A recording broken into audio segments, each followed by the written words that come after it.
We are going to pivot over to Black Flag Crystal Skull, two Assassin's Creed cards that have never seen the light of day, as far as I know. Did a little bit of a deck tech here, but so the Ballad of the Black Flag. This is a saga that's 4 chapters. The first 3 is really what we're playing this for. Mill 3, put a historic card from among them into your hand. And then you may notice almost every single card in the deck is historic. Every single spell in the main deck is, and we even have 9 lands that are historic. So we just have 10 lands that aren't historic as far as historic cards go. So probably not going to brick on this very often. Chapter 4 is relevant in this deck. Historic spells you cast cost 2 less to cast. So this lets you combo off with Grinding Station, double Mirror Retriever, and the fact that like this mills so much and digs you so deep is it's pretty easy to find double Mirror Retriever, Grinding Station when you get to dig 12 cards with Ballad of the Black Flag. We're also playing Crystal Skull, which is like a Mystic Forge. You can like play cards on the top of your library, except you can play historic lands, so 9 of these lands. You can play historic spells, so you can play Urza, Tamio, Imri, Ballad of the Black Flag, compared to Mystic Forge, where you can only play colorless cards. So it lets you play this blue package. And this also taps for mana, which is pretty nice. Now, you might be wondering, Spike, if you say we're mainly playing this for the first mode, why are we playing so many Grinding Station Mirror Retrievers? And that's because Urza is our other combo piece here. Because you have so much dig in this deck between Black Flag and Crystal Skull and Imri, Urza is your combo kill. So when you're going to combo off with Grinding Station two Mirror Retrievers, if you have another Grinding Station or you have a plethora of artifacts to like dig for them by like sacking your Mill Retrievers, what you can do is when you play a Mirror Retriever, you can tap this for a blue to help pay for the cost, and then you can tap a Grinding Station to help pay for the cost, sack it to another Grinding Station, and just combo kill your opponent. I'll say, of all the decks I came into today, this is the one I'm the most confident with, and I was kind of hoping to save it for tomorrow, but an hour, 30 minutes in, we're in here. All right, definitely keeping the 7. Spike, I ordered Sorin Ketchumos deck some time ago. I actually was working on a Sorin deck too this weekend. That didn't go very well. But there's a 3-mana sorcery that's like you look at the top 4 and then you can put a creature from them into your hand and gain life equal to its power. So I was trying to have a more combo build with Sorin in that card. And I was trying to also just kind of have it be more of like a value piece and like a mid-range shell. I tried 2 different builds and neither did very well. I was trying to set it up with Witch's Cottage a little bit in the combo build, which I thought was kind of interesting. So I didn't mill over Mox Opal, so I decided to not. Or I decided to crack the bauble. If I milled over Opal, I would have kept it so I could play a 4-drop next turn. Hopefully we don't have to use this sync. So we can use it to cast a 4-drop next turn. But if they play like a Steel Cutter or another 2-drop, we're going to bounce it. Now, if they use a Lightning Bolt on the Imri, I don't know what we're going to do. So hopefully we just don't have to experience that. Does it have Smallpox? Well, I keep thinking about Smallpox. I keep thinking about a Johnny and Ocelot Pride and Corey's Steel Cutter. And I'm kind of like, there's just no way you can put that card into your modern deck. Okay, they graveyard a Lava Dart here. So yeah, if you could figure out how to justify putting Smallpox in your modern deck in like the Corey Steel Cutter, Ocelot Pride, and Johnny format, let me know. But it does not seem right. I think I would have played Spear and Equipped. I think that's worse than this. I don't know. We get to there's a good chance they play a 2-drop this turn. There's a chance they go Preordain into Bolt, and I get to save my Emery. I need like another land, so like drawing the card off the bauble feels pretty nice. I don't know. Could the Blue Saga be played with Throne of Geth? Maybe more on Everflowing Chalice to speed up the chapters. You could. I definitely did give that a little bit of a think, but and then I just realized that if you just play Urza instead, it seems like you're so much more equipped, you know.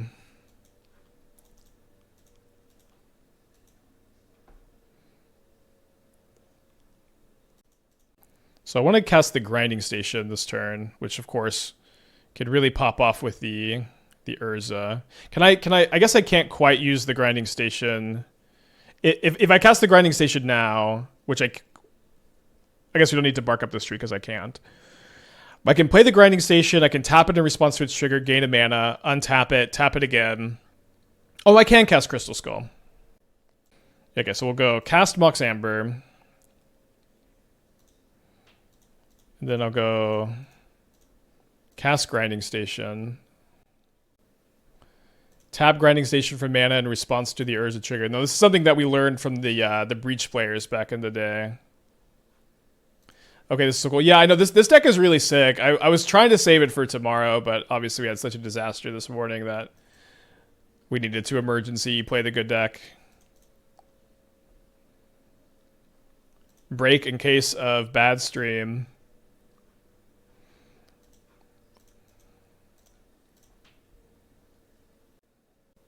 So now we have 2 mana because the Skull taps for mana and untaps the Grinding Station. So we'll see how cooperative the top of our library is. Now we only have, we have played a land this turn, so we can't play historic lands, but the vast majority of our deck are historic things. Opponent, of course, reading the Crystal Skull. Also, we can manipulate the top of our library with the Grinding Station, so I'm going to go ahead and sack the Bauble, and then try to high roll like a 0-drop here.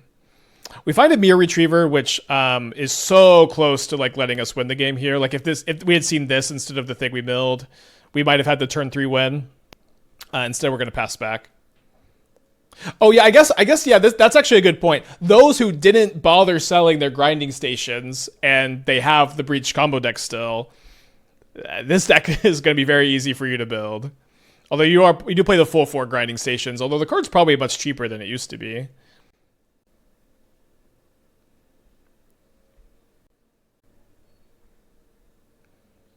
Okay, untap our Grinding Station.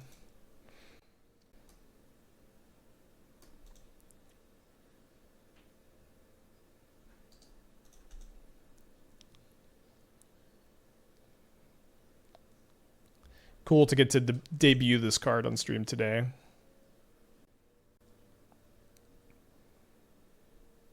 Alright, if you have 4 mutagenic growths or 3 mutagenic growths, so be it.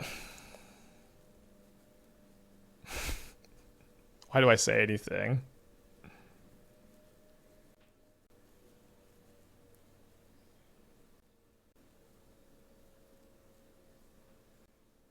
Lava Dart is +2 damage. I'm dead to 1 more mutagenic growth, actually. You can trigger Urza, tap for blue, after tapping Grinding Station with the trigger on the stack. Yes, you can. We did that, actually. Okay, so let me go. I'm going to tap the Grinding Station since it's about to untap. And we'll get a Bauble as like a Mox Sapphire. So untap the Grinding Station. Make a blue. Cast a Mox Amber. Oh, forgot to tap the other Mox Amber. The second Grinding Station, though, really makes so much mana with Urza. And what's really cool to me is that between Crystal Skull and Black Flag, like these 2 cards allow you to build the deck like this because they give you so much card advantage and they let you see so much of your deck. And Grinding Station also, in addition to being like this big mana piece, it also functions as a library manipulation card. So like if the top of our library is bad for the Crystal Skull, you can mill the top of your library, and you can try to like mill over Mirror Retrievers and stuff. So here we're gonna do that. I'm gonna go ahead and sack the Mox Amber, and then now there's a Opal on top.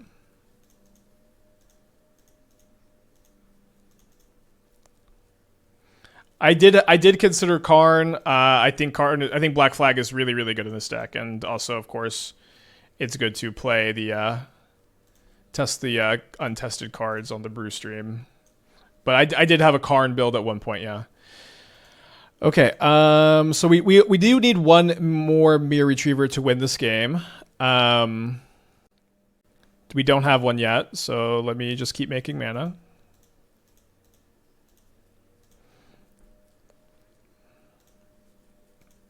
Sad we can't cast that.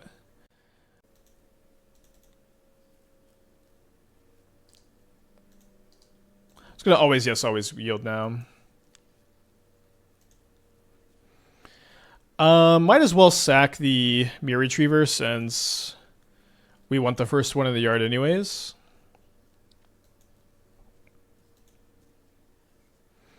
There's another copy of Urza on top, which we might as well cast. Got plenty of mana. Okay, so before we get the Urza trigger to untap our grinding stations, we're gonna mill ourselves 4 more. Okay, there's the Mirror Retrievers. Although, wait. I guess that's why you don't sack the first one, huh? That's okay. We should be fine.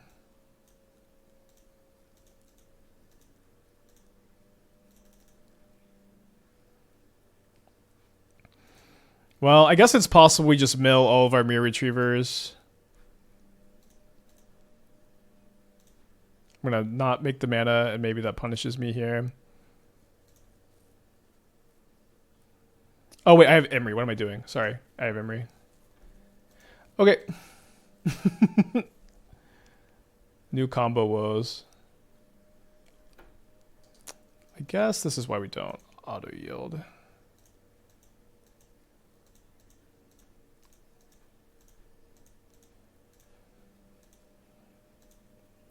Well, once I realized that Urza is just a combo piece in this deck, I got really, really excited.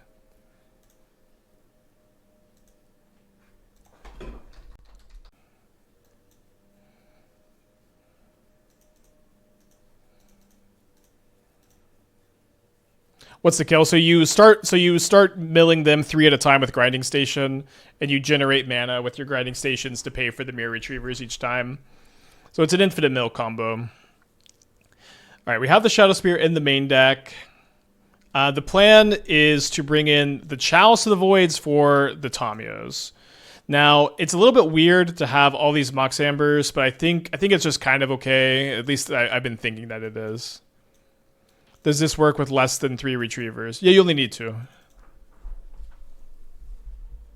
Oh, less than 3 stations. So, 2 stations are necessary to combo kill with Urza and the Mirror Retrievers.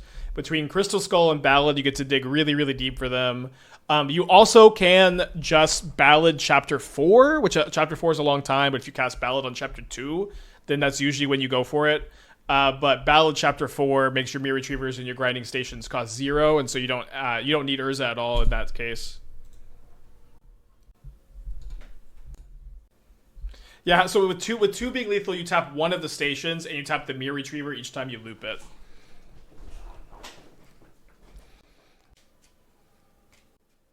Well, shout out Mox Amber. Happy to not be playing against a Thoughtseize deck with this hand. I was gonna say this deck looks fragile due to Urza. Yeah, it's not only that too. Is it's like Crystal Skull and Black Flag are so much card advantage. You get to see so much of your deck. Hopefully we get to show that off this next turn. All right, got to play these first. We'll see. We'll see. I do find a bauble to have access to 3 mana next turn, although my opponent may kill my Emery, and I might have to play the second Emery. Did I see the Knights of the Round? I don't know what that is.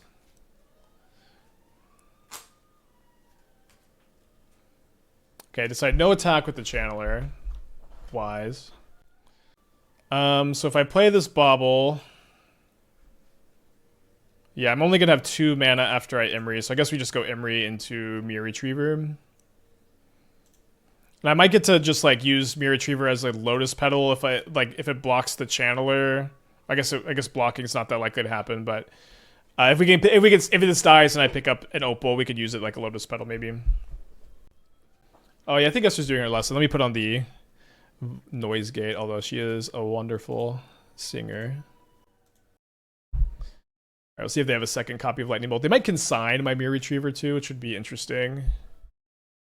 Why wouldn't they attack? Oh, they just misclicked or messed up. Obviously, they should have attacked there, right? I was kind of teasing. I said decides not to attack. Oh, Knights of the Round is a Magic card. So I thought it was like a band for some reason. Yeah, I saw Knights of the Round this weekend. Okay, it's an 8 mana saga. Each chapter makes 3 2/2 tokens, And then ultimate end, other creatures get +2/+2, put an indestructible counter on them. And it's a 3/3 indestructible itself. I have been looking for like crazy sagas to copy with Shifting Woodland. I don't know if this is it. But like if you like upkeep or draw step, copy this, you get the 3 tokens every turn. So that does sound kind of interesting.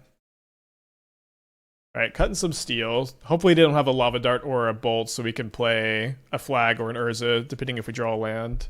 I'm not sacking my. I guess I would sack my bauble actually if Well, okay. What should I say? So I guess if we'll think. I'm just gonna yield to end step. We'll just see what the board is like. But I might be able to go Urza into Ballad if my Emery lives. Looks like Emery's not gonna live though. Yeah, keeping her voice less. She asked to have the noise gate on.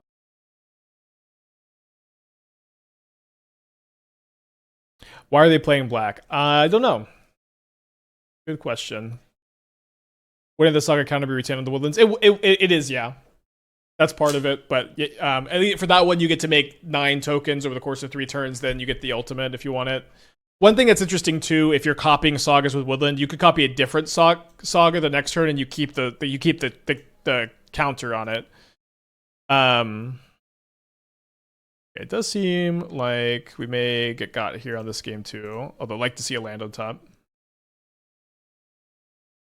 Somewhat nice that this lets us cast or sack the bauble, digging for a land, and if we can cast this Urza, the grinding station is going to make a lot of mana we can pop off.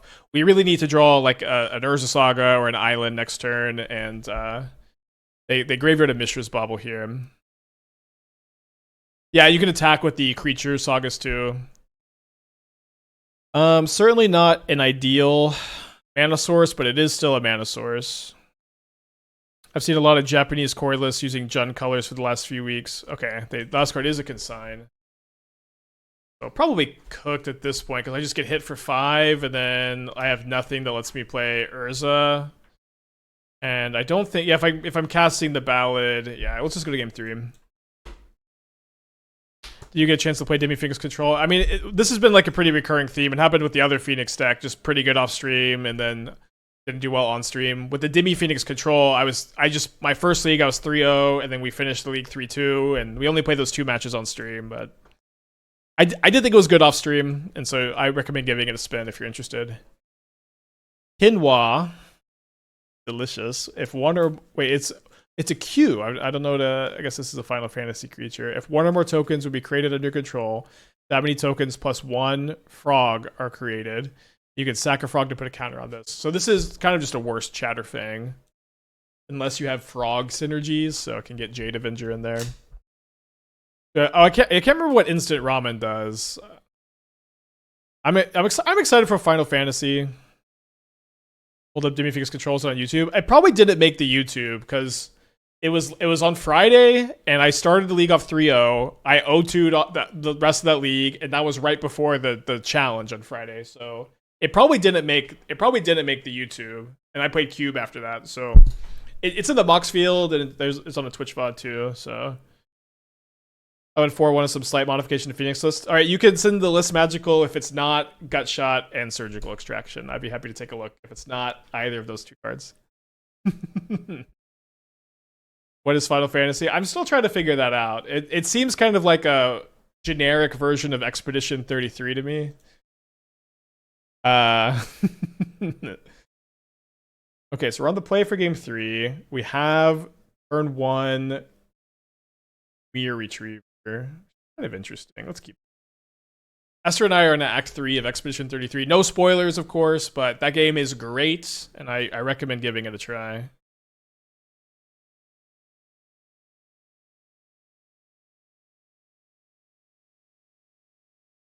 Maybe I should lead on the grinding station. No, I'm just okay if they kill the Mirror Retriever, though, is the thing.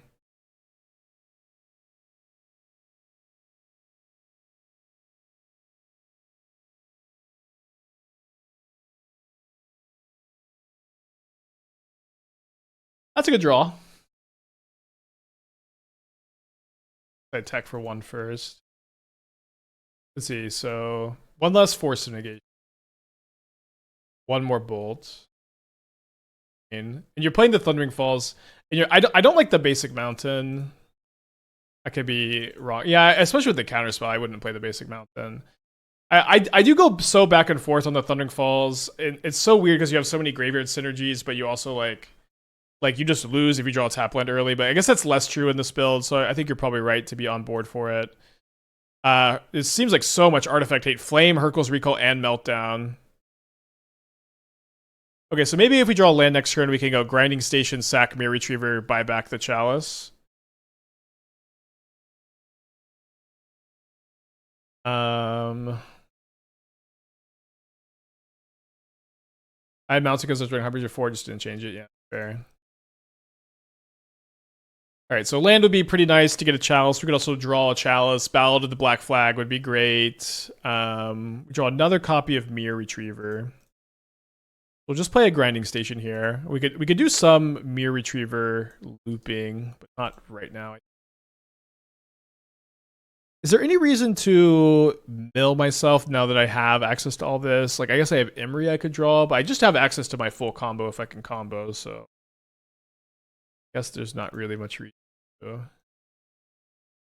This is a new card, huh? Like, there's another like red equipment that like I think gives haste. That's basically the same templating as this. Patches when it enters.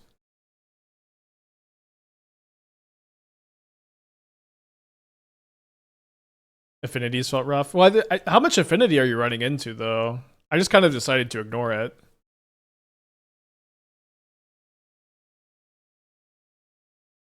Yeah, I think I'm not going to sack to the station.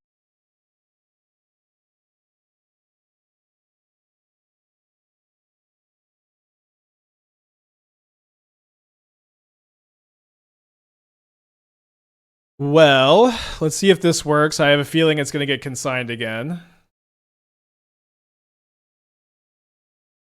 Last turn we could not block and get back the Chalice. Oh, I guess you're right, huh?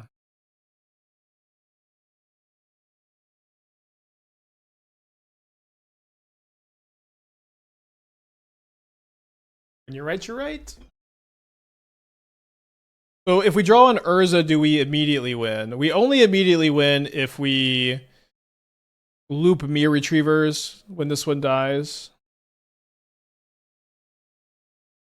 So I think that's probably what we'll do.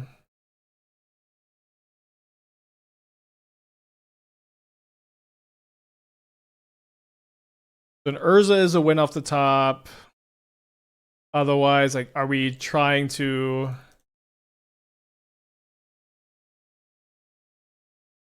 Are we just playing a Chalice? I mean, I guess we'll have to just play a Chalice.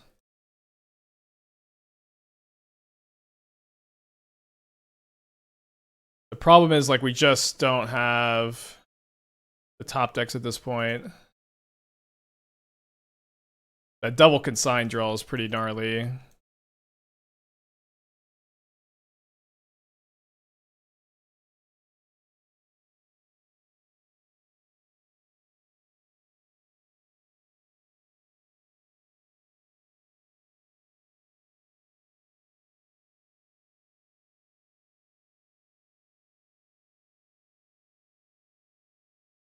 Dang.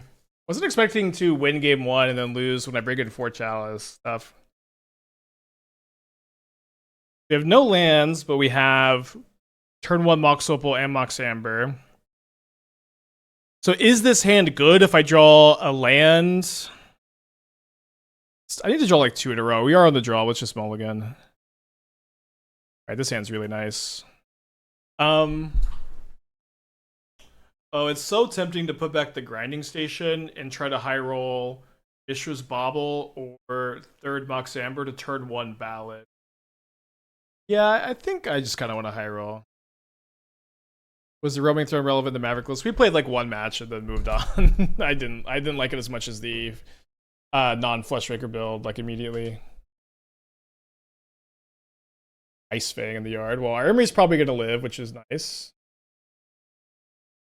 Do I play the Mirror Retriever turn 1? I guess let's see what we mill over. We mill over another copy of Mox Amber. So I kind of think seeing that, let's just play this. Let's get the Mox Opal online and move on from here. Definitely need our ballad to resolve because we didn't mill over a bauble, and it seems like they've got something here. I don't think I can just not cast this though.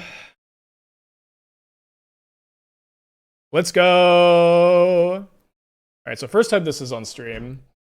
I guess I get punished for playing my land first. Let's grab Urza's Saga, or do I want to just double bobble? I think I'm gonna grab the Saga. We should have plenty of cards coming with the ballad now, and also Tamio Bobble, Ramery Bobble. Do you think any of the summons will see modern play? None of them have really seemed good so far, but maybe. Okay, you're not alone. +2/+2 if you control 3 or more creatures. +4/+4. Team. Good, unless there's a lot of burn. I don't know. We're not.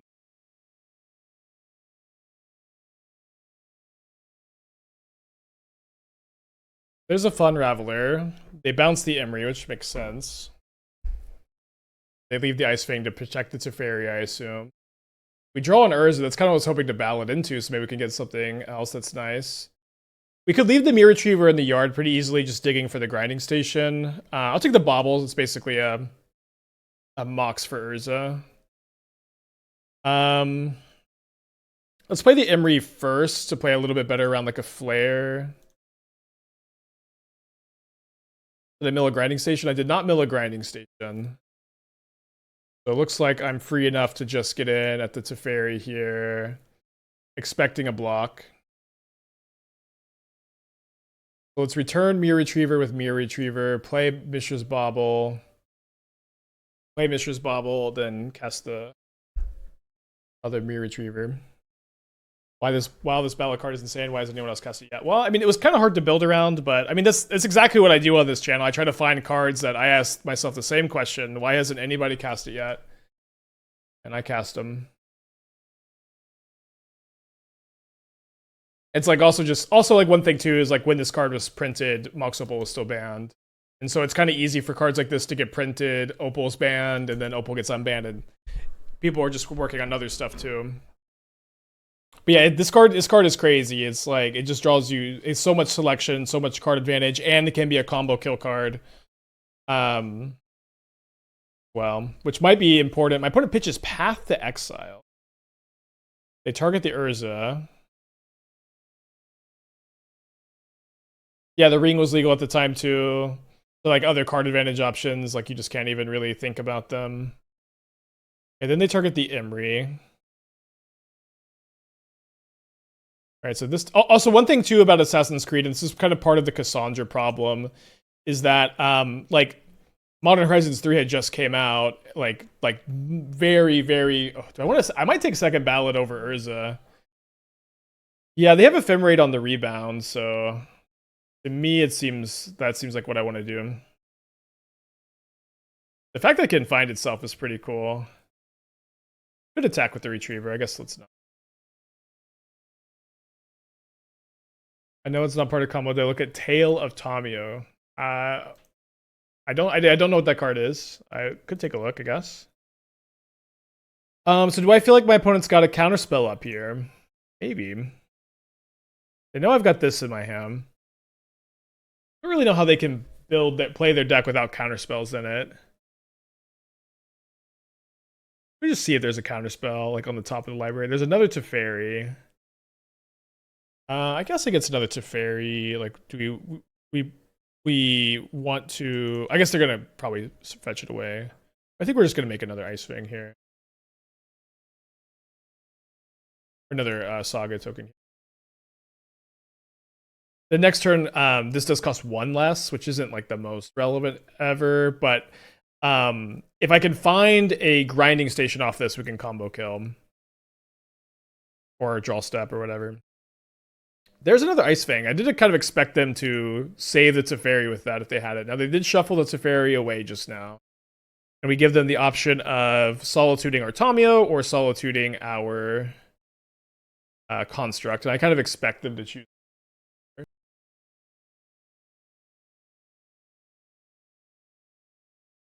Okay, I expected wrong. We don't need to tap the Amber. We've got enough mana from the Mox Opal to make another construct. Don't exactly expect them to be playing Ice Fang and Wrath Disguise and Ephemerate in the main deck, but it's possible, of course. So tail Tamil 2, then if 2 cards share a type, draw a card and repeat this process. Exile them of target anniversary. Tamil Planeswalkers here, copy them. That's interesting. My opponent imprints Counterspell to Scepter. I'm very thankful that this is not Orem's Chant that they're imprinting. I'm gonna try to bring in the Pithing Needle for the Scepter. I'm making a construct. Big draw step for me, of course. All my Saga chapters. I mean, do we ever think that they would just counter a 0-mana Mirror Retriever? Doesn't seem very likely.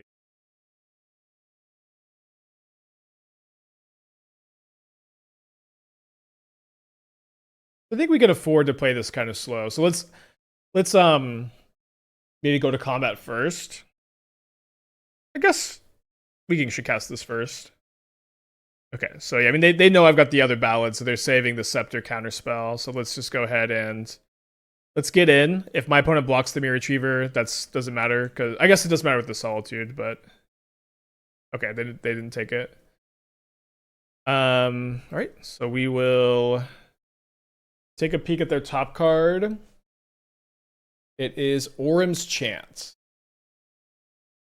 So they're going to be able to stop me from attacking with that next turn. If they have another Scepter in their hand, I guess we don't necessarily lose because I've got Odawaras in my deck. I have 2 Odawaras in the deck. Don't want to see an attack so much because that means they have a sweeper. Yeah. Too bad I don't have Expedition map for Odawara, I guess. Kind of narrow.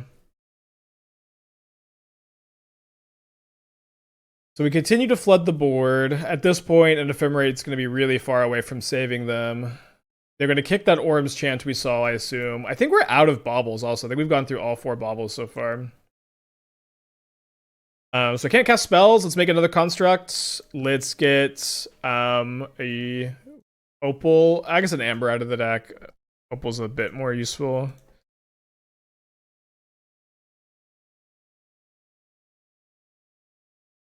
Okay, so because we don't have Ballad Chapter 4 active anymore, it's not like this grinding station is going to combo kill my opponent unless I draw like an Urza into Ballad into stuff. But my opponent, like, they can't beat this, which is good news. We're going to bring in the Needle for the Isochron Scepter over the Shadow Spear and click submit. I don't think we need. Yeah, they had Counterspell under Isochron Scepter. Notably, we would have combo killed if we weren't playing around the counterspell because there was a Mirror Retriever that deep, right? Or maybe we had shuffled off of a Saga. Just wait till I get my Ironworks Genesis Chamber grinding station. Oh yeah, and second Mirror Retriever. I will say one thing I really like about this deck is that your Karn Clan Ironworks or your Semblance Anvil or like your Heartless Summoning, your main one is Urza Lord High Artificer. The fact that Urza combos with this plan. To me, like, maybe it was really overlooked, although it's possible that instead of thinking of it as being overlooked, you could think of it as something that, like, it's a tree you wouldn't have barked up very much while Underworld Breach was legal, if that makes sense.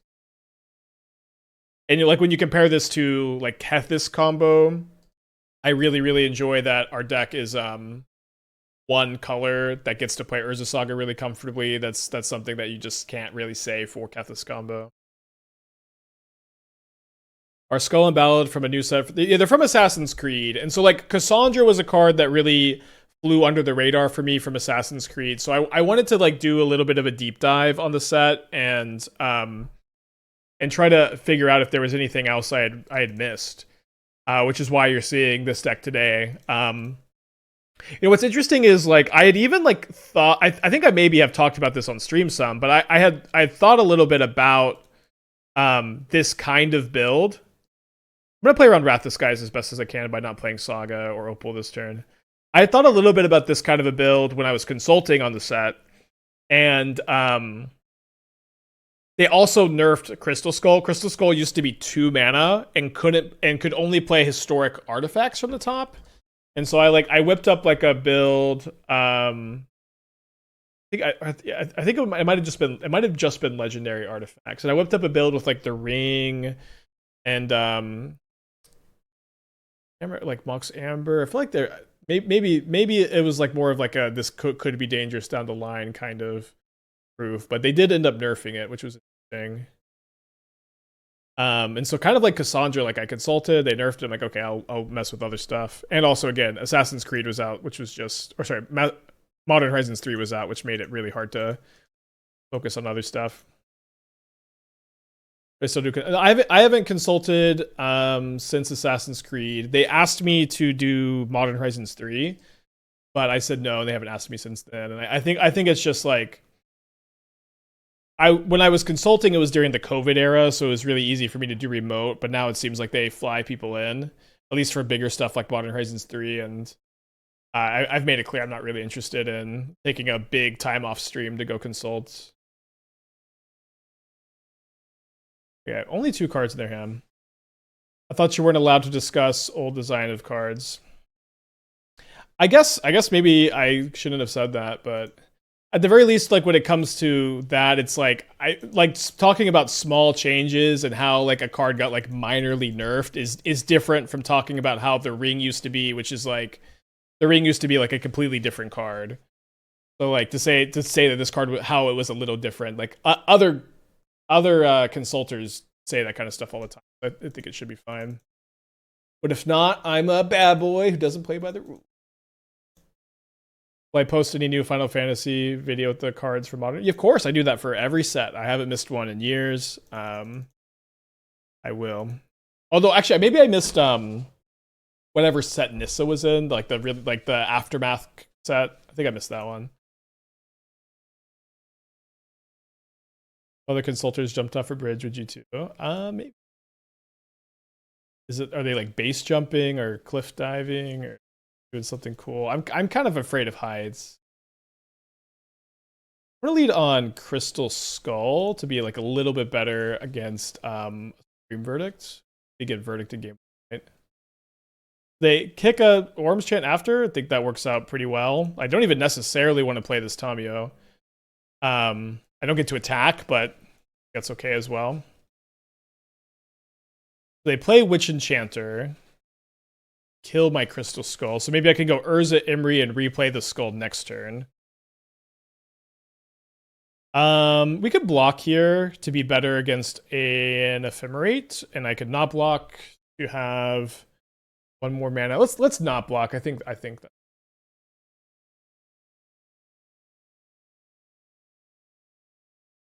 Can I spin Urza? Looks like I'm gonna 1, 2, 3. I'm gonna have 4 mana after attack with Tamio, so I guess not quite.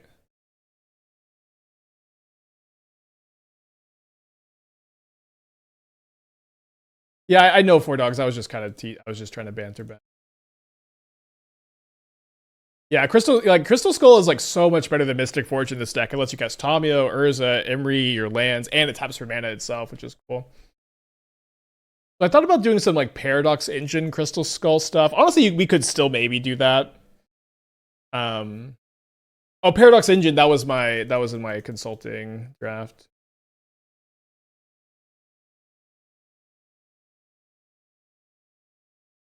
Okay, so crack this.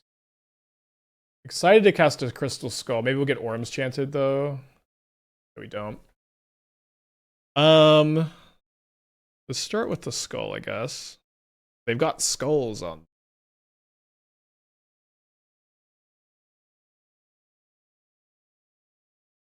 Was there a reason not to attack with Construct? Well, the turn I didn't attack was the turn that they kicked Orms Chant, right?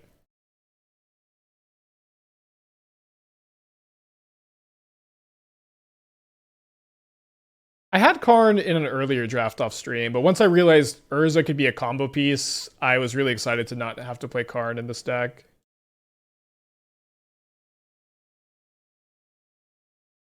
Okay, sorry. I meant to tap this for mana. Instead, I've now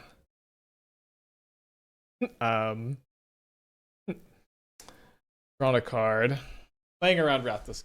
Meant to cast the Ballad, and I think the Ballad gave us a pretty good chance to combo kill next turn.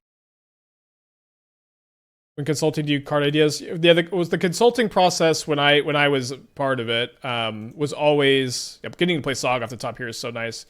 It was always iterating on cards that they already had, like the kind of like their earlier drafts. We were not we're not there to like design the set, just to consult on stuff they had, if that makes sense. Okay, am I gonna cast the crystal? Oh, are they just gonna counter this again? Okay. I mean, I don't want to bounce the consign to their hand. Let's cast the ballad, I think. We find another ballad, so go ahead and just take. Now we could attack, but I don't know. Let's hold up the sync so we can deal with a I guess. Okay, so nice looking match. Lost a weird one to prowess where we won game one and then lost. We boarded in 2 chalices or 4 chalices. What is it? Yeah, the historic lands are sagas, artifact lands, and legendary land. I thought about playing some like Darksteel Citadels, but we have too many double blue cards, I think, to play that. And I'm not a huge fan of the tapped artifact lands, although you could pretty easily like play 1 or 2 if you wanted.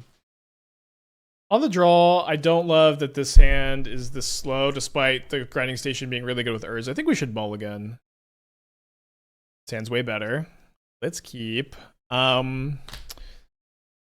think I'm putting back the station. Could be better to put back the bauble. It's on a mold to 6 here. Why would you play the tapped artifact lands? So they're historic for Ballad. They are an artifact for Mox Opal. They are playable off of Crystal Skull, so that you get bricked less when you're playing from the top of your library. You know, they do a lot of the deck. They grow Urza Saga. I found Chalice pretty bad against prowess. Cast triggers wind up being as important as the ones. Well, so this is kind of something that happens kind of often. Like Chalice is not bad against prowess. It shuts down a huge chunk of their deck. You can cast it turn 1 in this deck sometimes with Mox Opal. It isn't 2 mana win the game, but there is like a big trend, I think, where a card that maybe used to be 2 mana win the game against an archetype is no longer 2 mana win the game.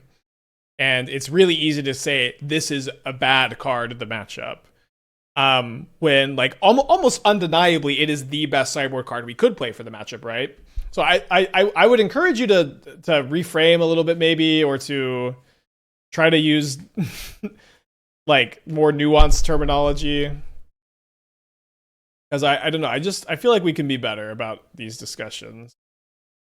Whatever that's.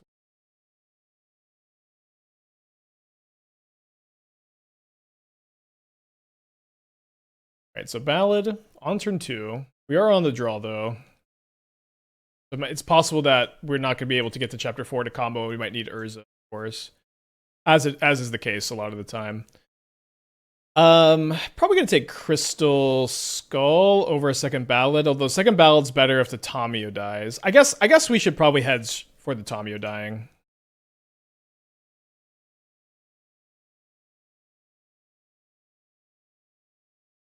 I see you've made a grave error. No apologies. Yeah, I mean it's I know you're probably just teasing, but I don't know. I like to really make sure we're clear with our language, and I like to make sure the discussions stay good. And I just say a lot of people will use this card is bad against them when it's not just no longer 2 mana to win the game. I don't know. I feel like we could be better. I try to have the stream be as educational and helpful as possible. Trying to say I should say suboptimal rather cited artifact removal if it's an option. Well, like in this deck, we can't play artifact removal. Also, like citing an artifact removal against prowess is like, I don't know if I even like really like that idea, where artifact removal against prowess hits only 4 cards in their deck, and a lot of times you're 2-for-1ing yourself. You know what I mean? I was suggesting you play Manamo Naboro. I think I'm responding to 2 different chatters at the same time, but I actually am playing both of those cards in this deck. I do have those. Base with the 44 months. Thank you. Welcome back. Okay, I think I'm gonna play second Saga. Pretty high chance I chump block the Scion with my Tamio this turn. Oh, I need to change the Mox field, huh?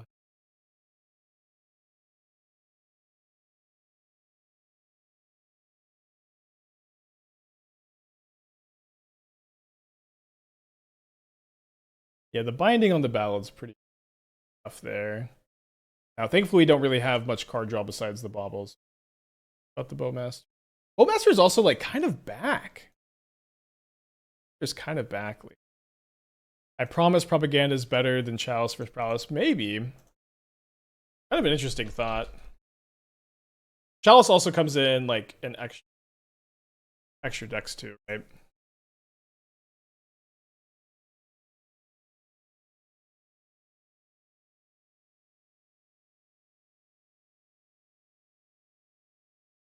Down to 4. Probably pretty cooked unless we can find like an Urza into. Not the most like.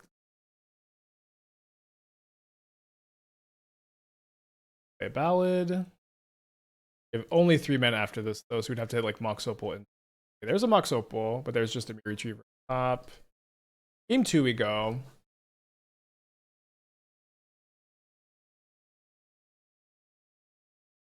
We could bring in some consigned to memories and try to play a more interactive plan against them. One thing I don't like about that is that we can just ignore their Scion stuff if we're able to combo. We also have like Sink into the Stupor to bounce the Scions.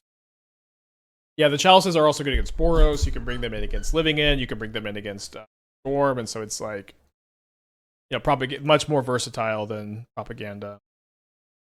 I think we're just running it back against, probably not a matchup. What would you say is the real draw of this mono blue combo versus a Bell? Well, you get to play Tamio, Urza, Imri. You get to play 8 Moxen. You get to play Urza Saga. All of these are like huge grindy advantages. Yeah, you could play some consigns. The thing is, like, we can, in theory, just like ignore the Scions and like it's kind of hard for them to line up against the bindings. What do you think about a copy of Deep Analysis in the deck? Provides you with the ability to kill a opponent before they untap, which also gets mill over for value pretty often. That could be a good idea. Be a good idea. And our match against Prowess that we had, like if they had a bolt in their hand after we milled over all the lava darts, like we could have died to a bolt. So that is kind of an interesting thought. Might get to Sink on turn 2. Hopefully they don't have a bolt.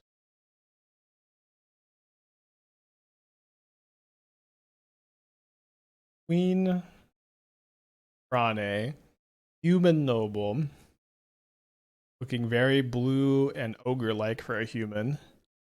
Whenever this attacks, makes an 0/1 wizard token with whenever you cast a non-creature spell, this token deals 1 damage to you. This token is pretty cool. This card is pretty cool. I don't know if this is going to be the best, like a great enabler for the plan. One toughness. Yeah, I also love seeing Leyline. Yeah, I do think that a deep analysis is a good suggestion. I think we'd have to like figure out, of course, what we would cut for it, and we'd also have to figure out like how often is deep analysis winning you games that you would lose otherwise, like versus just being another card in the deck. And I don't think it's that often. Okay, seeing that on top, I think I want to play the Tamio so that if my opponent decides that they want to Fatal Push the Imri, which is pretty likely, then we can Otawara the Imri in response. Wait, did the lights flicker? Kind of stormy today. I think that might have just been my like ring light for a second. My eyes. Been running out of gas a few games. Maybe 4 deep analysis. Maybe 4 deep analyses. I mean, what would you cut? Because it's like we have a lot of card advantage in this deck as is, but 4 deep analysis kind of.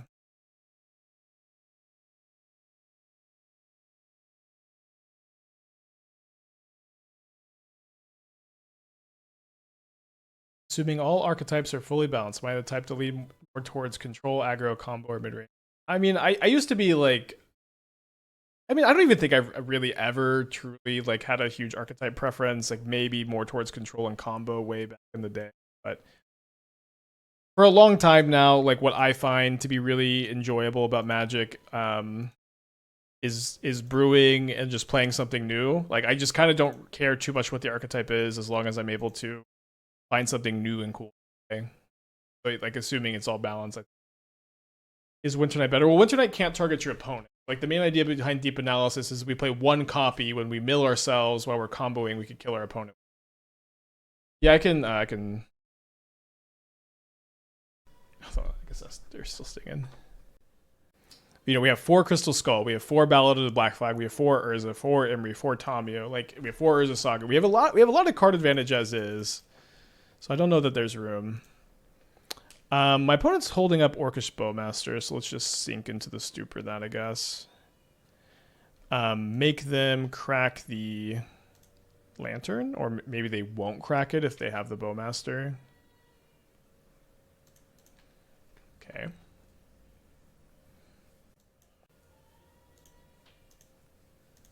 So maybe what I could do is, in response to the Bowmaster being cast, I could crack 2 clues. Have you got to 4th chapter of Saga yet, or just waiting other ways? We did trigger chapter 4 last match. There's the Bowmaster. So if I flip the Tamio, then they can just attack the Tamio and kill it, is the problem.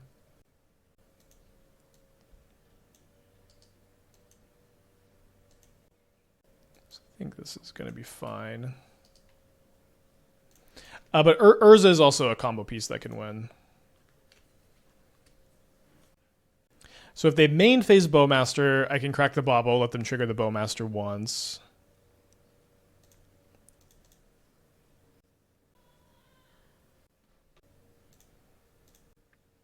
Wow, they tap out of the Bowmaster. A welcome. I agree. Just make observation 3 games, just spin your wheels, probably just variance and data point analysis. Yeah, I mean, I agree too. We've done some wheel spinning. I mean, this just happens in every Moxen deck, and so I'm just kind of trying to say like I think your heart's in the right place, but I think it is just more complicated maybe. Or I should say, like, if you want to add 4 cardinal spells and you feel like that's what the deck needs, it doesn't necessarily have to be deep analysis, but like, what would you do to include 4 more cardinal spells? Like, I don't, in my opinion, there's not room, but I would sincerely like to hear if you feel like there is room. How come creativity didn't bounce back after Ring was banned? Well, it did a little bit when looting came back, but the answer is creativity is just not that good in the post MH3 world. It, like Boros just doesn't care that much about Archon of Cruelty, especially Archon of Cruelty on turn 4. And like other combo decks are just faster and really good again. So it's almost just something that has like no good matchups.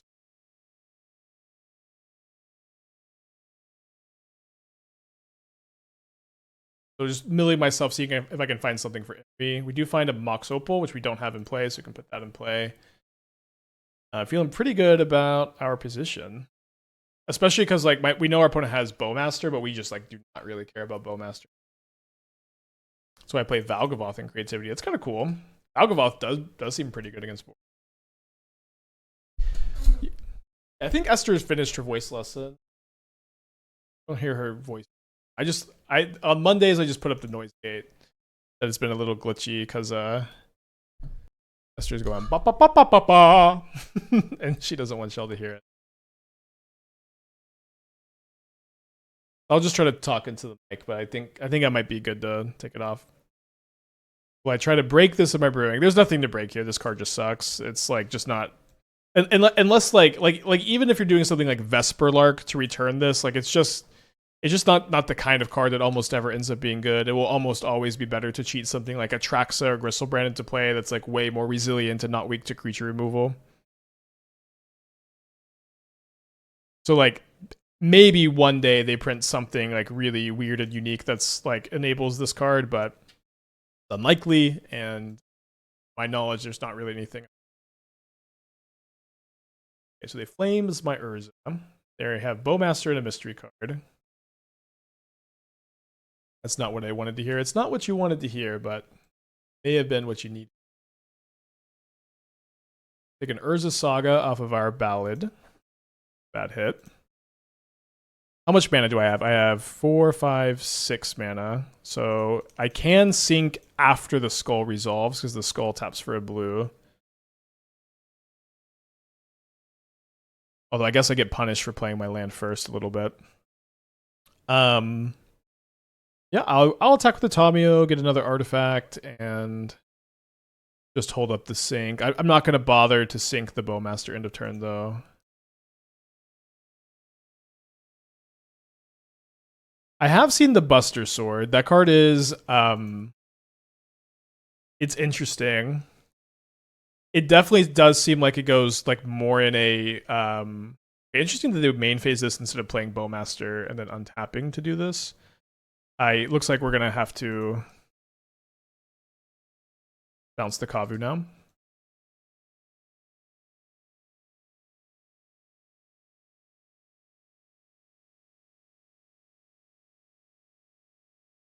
So yeah, Buster Sword seems like it goes like less in hammer and more in like a fervent champion style deck, which is pretty exciting. So like maybe we'll revisit like the fervent champion build. Maybe we'll play Cloud in that deck. They have something to haste with Arena of Glory. I know their hand is Bowmaster, 2 mystery cards because they looted. You know, Javier is maybe helping us with that because he won a second world championship, the absolute. So like if you win two two worlds championships, should you be able to just be like, yeah, let's just like basically do the same thing again? Perfect champion, power creep this one a little bit, call it a day. Oh, I feel like we should allow it. All right, so I'm gonna try to chump the Kavu, I guess. I could also block the Bowmaster. I have a lot of clue tokens in play. Blocking the Bowmaster seems kind of nice. Okay, they don't do that, so I guess I'll chump. In general, I find your stream is super low volume, by the way. I struggle to hear with earphones and noisy environments. That is good feedback. I haven't heard like audio complaints in a while, but I do like to hear feedback on the audio because it's like the main thing. It's hard to proof whatever. I thought I had like turned the gain up finally enough. Satisfied. All right, so there's another ballad and a grinding station. So the grinding station allows me to combo kill next turn if I take it. The ballad gives me something a bit more proactive to do, and I would get 6 looks at another grinding station. I think I'm just going to take the grinding station. Then I'm going to play Urza Saga. I'm going to cast the Mirror Retriever for the chump blocks. I'm going to leave Tamio back to block as well. Sorry, I forgot I have the Crystal Skull in play. Sorry, we'll cast a ballad from the top. Another grinding station. I'll take the Opal, I guess. Urza would be good at some point. We did have one Urza that died. Okay, now I can go Mirror Retriever Saga token. Wait, did I turn? I can turn the filter off now, Esther. Shoot.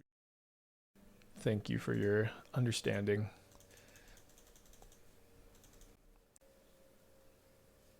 The audio has been more or less the same for 5 years. Well, when Dingo and PT Bench were here, they really helped a lot with the audio settings.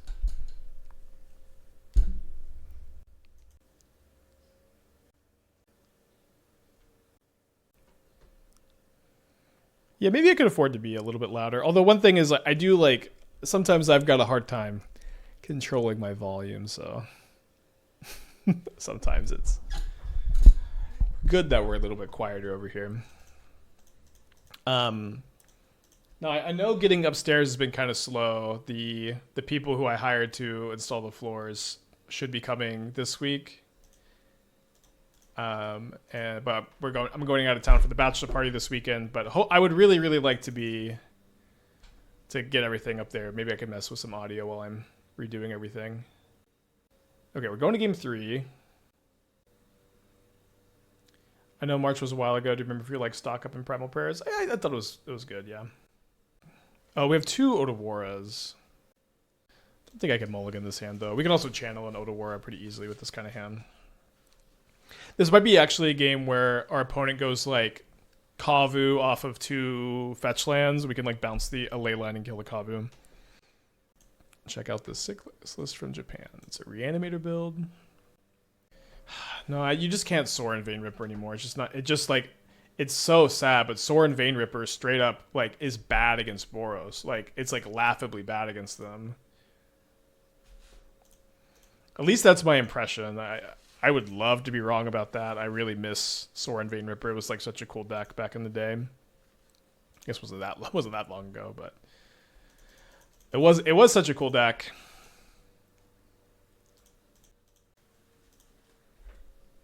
Maybe I should have cracked the bubble now because of Bowmaster. Although I want to leave this in play if they kill my Emery, so I can go Saga, Mir Retriever, Tamiyo. Is there just less Boros in Japan? I guess I can report back later this year. Crystal Skull deck. Does this use any of the Indiana Jones Universe Beyond cards? Crazy they reprinted the One Ring under a different name. Not yet. The Indiana Jones is not yet released, sadly. So we're drawing a card off the bauble. It's the Crystal Skull. Shout out Indiana. Let's go. Target the bauble, play Mir Retriever, get Metalcraft,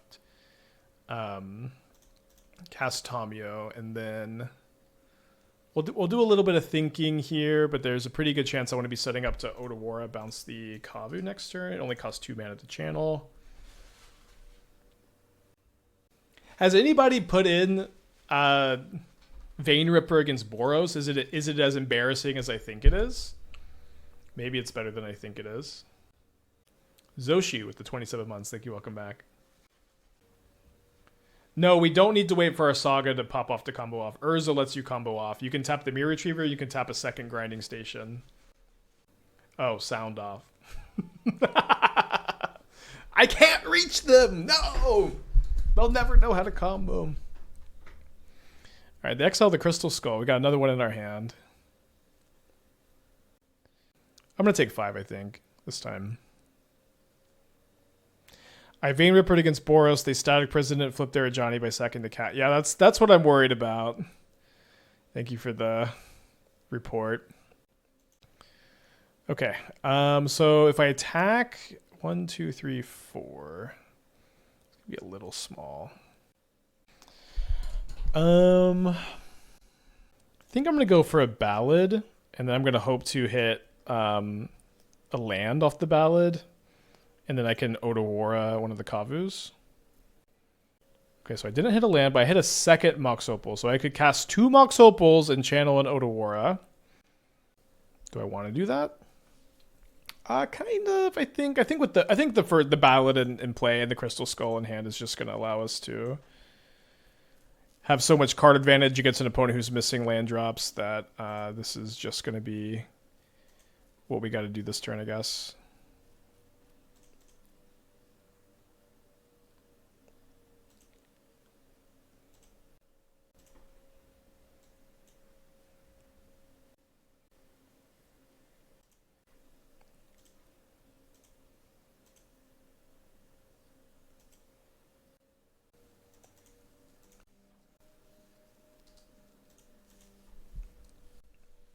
We are out of Otawaras in the deck, notably.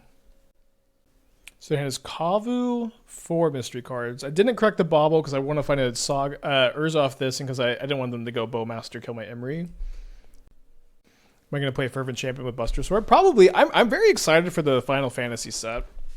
I wish it was an Expedition 33 theme set instead, but I'll take what I can get. I'll take what I can get. Buster Sword, yeah, Buster Sword definitely making the list of things to try out, and I'm optimistic. It does seem more like a Fervent Champion thing than a Hammer thing, which is kind of fun. D&D question: do you have a one-shot you're a big fan of? I guess I'll say that the vast majority of my D&D adventures have been like homebrew stuff. So I guess there's none that I'm like that would be easy to relay.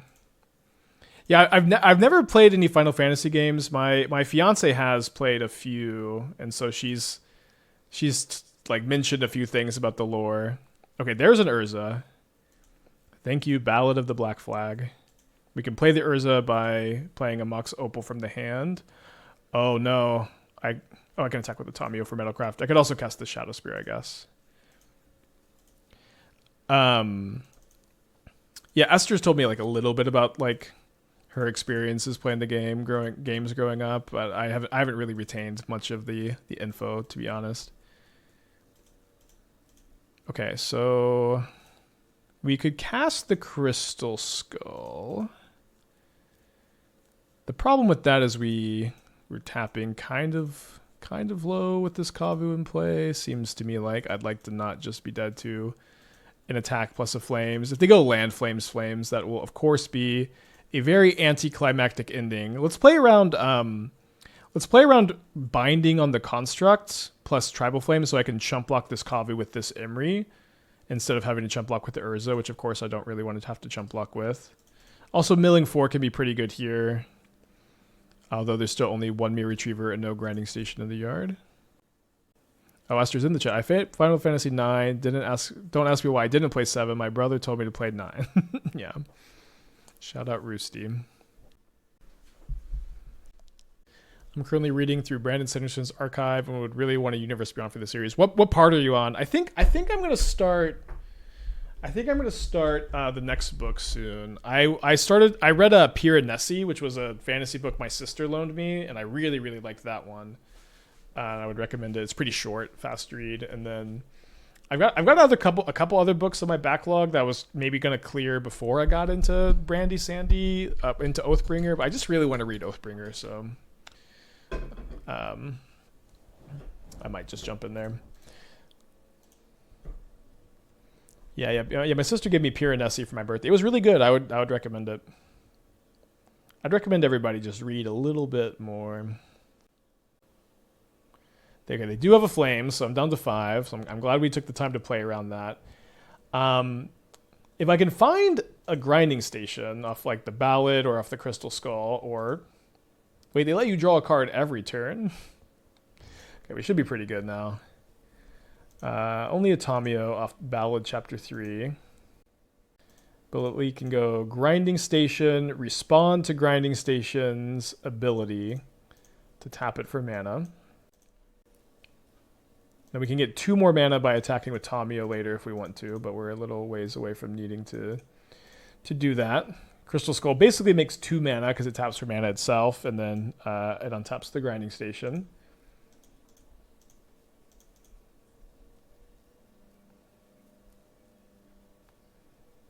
Untaps the Grinding Station.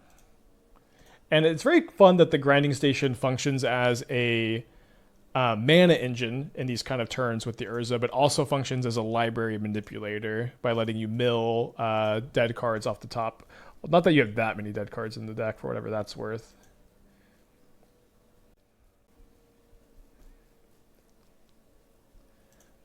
Okay, milling the Mox or the Mistress Bauble. Then there's a sink into Stupor on top. So I guess I did, on that note, I did kind of make a mistake here. Maybe by tapping the Grinding Station, but we could untap it by attacking with a Tomio. I do think I'm pretty interested in gaining a life here, so I'm not dead to another flame. So I'm going to put the Shadow Spear over on the Tomio.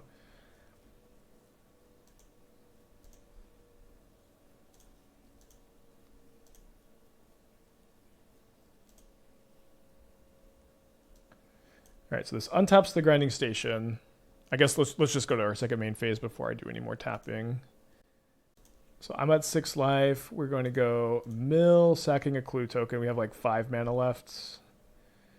There's another island on top, so I guess we will sack a clue. Okay, play the Gemstone Caverns. There's another Grinding Station, which, as you may or may not know, really pops off here. And then there's the Mirror Retriever, which wins us the game. Okay. So we're going to go to make a mana. Untap.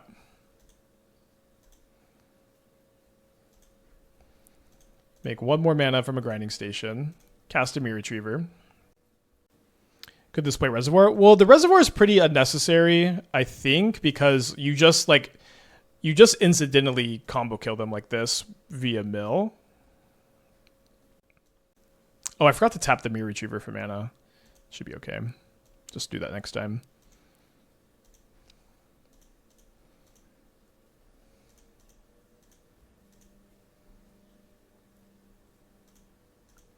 Was a breach the wrong ban? I've been trying to figure that out for a while. I see the kappa, but like, I mean, I am giving it an honest try, trying to understand like, is how dangerous is it to have this package of cards? We've tried a lot of shells. Some of them have been, most of them are like solid, but none of them are too dangerous. Like, it's kind of seemed like the Narset build has been the best one for a little bit. The like Kethis deck was good, but yeah, it has not felt like anything has been overtly broken. Also, why am I only floating 1 mana? Oh, right, because I get the 2nd mana after this grinding station untaps. Active Fitness, thanks for the raid. Hope you're doing well. We're combo killing here. Happy Monday, everybody.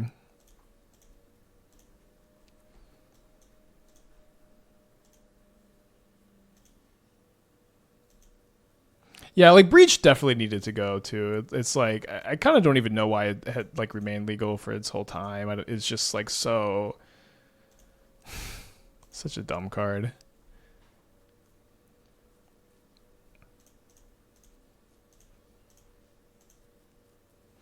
No, this is not even close to Dark Pool levels. It's so much. It's so much faster than Dark Pool. I was working on a combo that doesn't work this weekend. Reconnaissance plus Mana Dork I thought made infinite mana, and I was really trying to figure out. I thought it was infinite mana only at instant speed, and I was really trying to figure out a win where you could Chord of Calling for something with this infinite mana and then win the game immediately with infinite green mana only. So you could kill turn 2 with Dryad Arbor. Now again, this combo doesn't work, but doing that was way harder than I thought it was going to be, and so I spent a long time working on that this weekend, and the best plan I could find that like kept highest card quality, and there were very few options to like win the game immediately at instant speed with just 1 Chord of Calling. The only way, what I found was Chord for Urza, and then with infinite mana, spin your deck until you find either Gandalf or Urza's Battlethopter, which will then let you instant speed cast Gearhulk, which will then let you instant speed cast Walking Ballista. But thankfully the combo does not work because this would not have been feasible. My talking is interrupting the mana. Is it? I don't think I've missed a trigger here. Tap the mirror? I tapped the mirror. Y'all are tripping me for no reason here. I have the same amount of mana I've been having.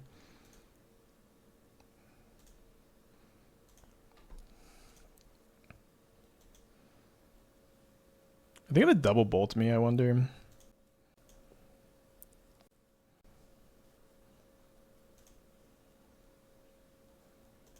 I missed one? I don't know how I missed one because I haven't tapped anything else, and this loop only makes 2 mana, so y'all might be mistaken, I might be mistaken. We're still good though.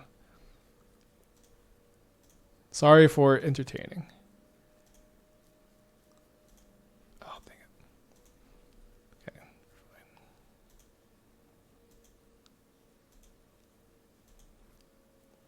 Into Goblin Cannon? Well, the thing is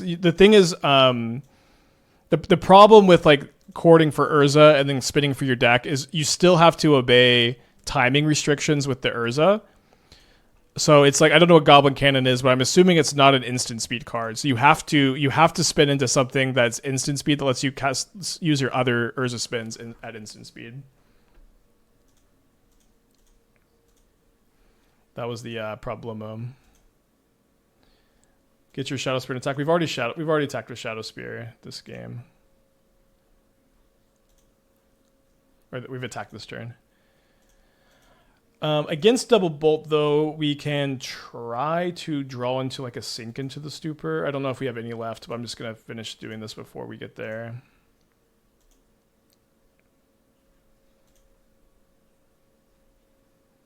Combo seems like it'd be stressful in the challenge. Well, I would just not be talking as much and we'd be fine. I'm not too worried about it.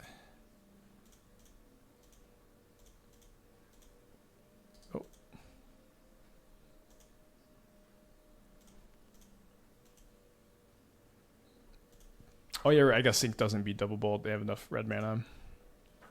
Do we have any out? You know, if we had been playing the deep analysis, which I do think is a good idea. I don't know how often this kind of stuff comes up, if it's worth playing it, but it seems like it could be good. But playing a single deep analysis would solve this problem if it ends up coming up a lot. Oh, no, wrong target. Okay, you target you.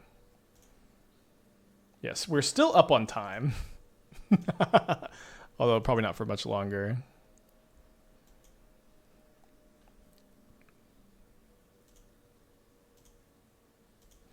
I'm like the auto yields can be pretty weird with Grinding Station. We probably should have auto yielded a little while ago though. It's okay, they only have 8 cards left.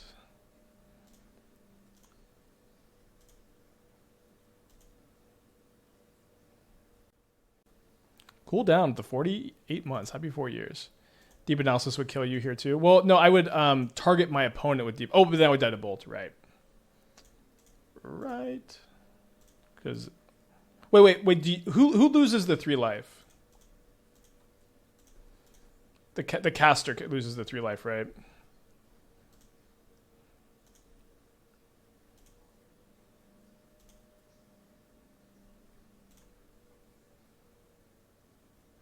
Yeah, I was telling them about the combo deck that didn't work that I spent like 3 hours on. My opponent says, "Well, GG. Barely had enough to kill ya. GG."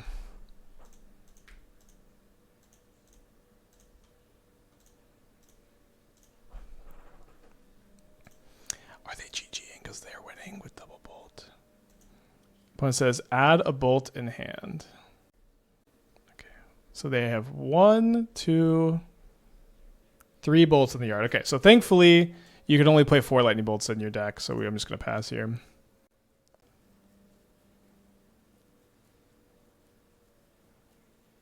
Think you'll ever revisit this classic? This is Grixis Control Blanks. Oh, it's Jund. Okay, this hand is very close. Let's get out the calculator. So we have 18 lands to draw into. 18 lands to draw into, 4 Tamio. Okay, successes is 8 plus 4 Tamio is 22, plus 4 Mishra's Bauble is 26, plus 1 Shadow Spear kind of is 27. Let's say 26. And so sample size is going to be 53, and we need we have 1 chance, 50%. Let's mulligan. Probably. I should have expected that to be the case. Okay, I think I'm going to put back the Mishra's Bauble. Our Tamio's going to live, and then we're going to cast Crystal Skull on turn 2. You think this deck is decent against Boros? We got the Chalices in the side, which should help some. We've got Saga Shadow Spear game 1, which should help some. And then we're also combo killing, so maybe. Maybe we'll get to test that right now. Play draw is going to matter a lot, as it always does a lot against Boros.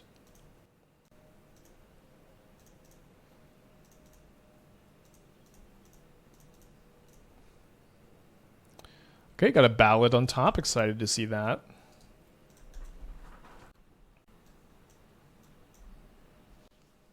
For what it's worth, you could have put Spear on Urza and gain 2 this turn if I was afraid of double ult. That's true. Should have done that. Family Goon with the Twitch Prime. Thank you. Welcome back. Or welcome. Well, thank you, Elegant Parlor, for letting us play Magic this game. There's a Guide of Souls. Okay, so our Mox Amber's turned off. And we can't play the top of our library, but we can play this Ballad to hopefully find like a Saga or a Tamio or an Imri to play off the Crystal Skull. And maybe we can find something else to play off the top. So we could take Otawara. I think we'll take that over the Mox Amber. And then we can play the Otawara. And then we can play the Grinding Station, which gets us pretty close to combo killing. I have the option to clear this island from the top of my library. Although I honestly don't mind drawing the island so much because I just have so many cards coming between Ballad and Crystal Skull next turn and library manipulation thanks to the station that I can just play an island next turn. That should be okay. Maybe I would like mill myself if something changed. Okay, well, this also, I guess, works out with the Ragavan situation. Do you think the Moon Mist hype is warranted with all new flip humans? I mean, I keep meaning to like look. Oh, Urza, let's go. I keep meaning to look at all the humans you could Moon Mist and see if any of them seem good. I don't really remember them that much because I wasn't like trying to evaluate them in the context of Moon Mist, but possibly I just need to take another look at it before it comes out.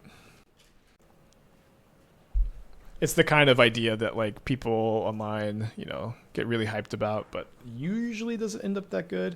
Okay, Mox Opal is 2 mana instead of 1 because it untaps the grinding station, so I think I'm taking that over the Oboro. I can also play a historic land from the top from the Crystal Skull. All right, so let's play the Urza. And then we're going to tap the grinding station before the construct enters because that'll untap the grinding station. I guess I should let's go always yes, but not always yield because the timing's a bit weird. Cast a Tamio, and then there's a Mere Retriever, so we're getting close to combo killing already. Closer at the very least. Yeah, I want to cast that.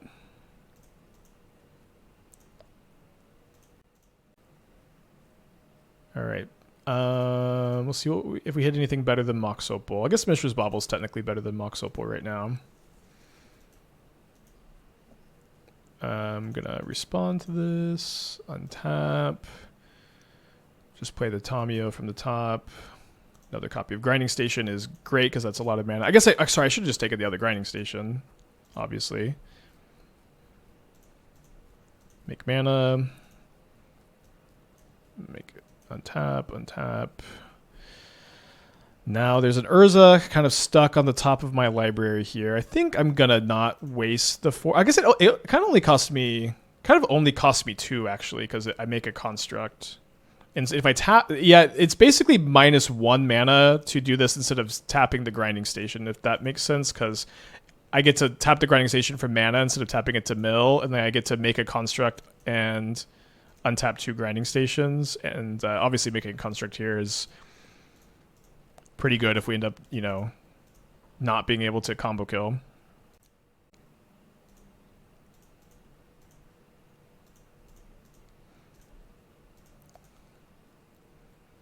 Okay, and so this is now a combo win, albeit one that is going to take a few clicks.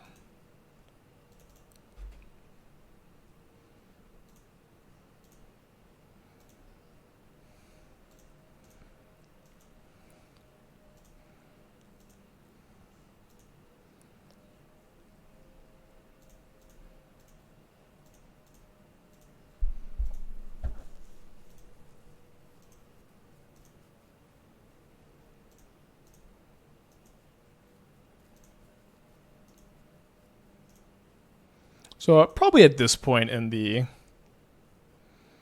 stream, I want to say, gonna mill your deck, and this is an investment in the hopes that our opponent believes in not wasting their time.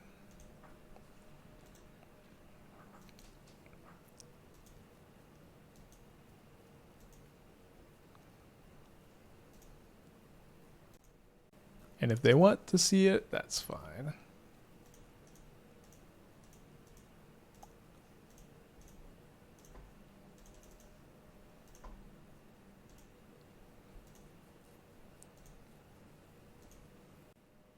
Now, one thing that's kind of nice about this combo is, like, especially game 1, is players are more likely to concede to you because they don't want to reveal information. So, like, even the really sweaty gamers will be like, oh, okay.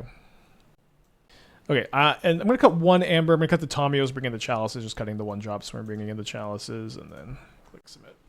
Yeah, but this deck is very similar to, like, the Semblance Anvil decks that we used to play, except Urza, Lord High Artificer is your Semblance Anvil. Crystal Skull is, like, a much better Mystic Forge because lets you play lands and Ballad and Emery. You do need 1 extra grinding station to kill with Urza compared to the Semblance Anvil builds, though. But you also have Black Flag as, like, sometimes a Semblance Anvil, too. Let's mulligan this hand. Not the worst, but I can do better. Keeping this. Good chance we're just gonna go like turn 2 Chalice and then like make Saga tokens. Is there a different game plan versus Emrakul decks? So I was thinking about that, and the answer is you're gonna kill your opponent with constructs, right? And I was thinking like there just aren't that many Emrakuls in the format, and so you can Soul Guide Lantern an opponent who is bringing in 1 Emrakul against you. If your opponent has 1 Emrakul, you can Soul Guide Lantern the Emrakul a lot of the time. If your opponents are bringing in more Emrakuls than that, then I think it starts to become a little sweaty. So let's play around Thraben Charm, I guess, by not playing the Saga token here, or the Saga here. Just so likely they have Thraben Charm if they're passing with 2 mana up. We might need to go like Otawara and try to play a 4-drop after that. We could also have Blood Moon too.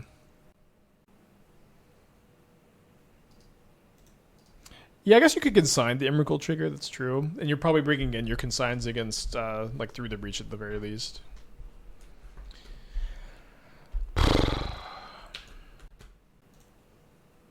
That's a card to run into, I guess. So I could try to bounce this with Otawara. I think instead I'm going to kind of stick to the plan here a little bit. We've got, have more answers to this in the deck. With 4 Sinks and 1 more Otawara. I'm just going to try to not be able to play anything if they have Blood Moon and... Or I guess I could draw a land into Blood Moon. And I may just be able to go like cast an Urza, make a construct with a Saga. I might just be good.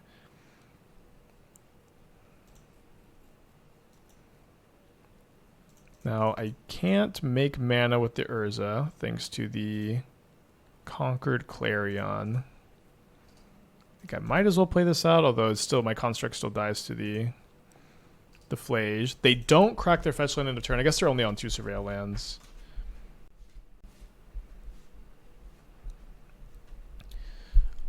This is 1 card shy of Flage. I didn't bring in the Lantern. Maybe I should bring in the Lantern. So they cast a 1-drop to get it into the yard, thanks to the Chalice. And then I imagine they Flage my construct and then attack me down to 11 life. Good PlayStation. They have Clarion Conqueror in play, which means I can't make mana with the Urza, but easy to miss. So we have 4 Sinks and 2 more Otawaras. Probably gonna have to go to game 3 though.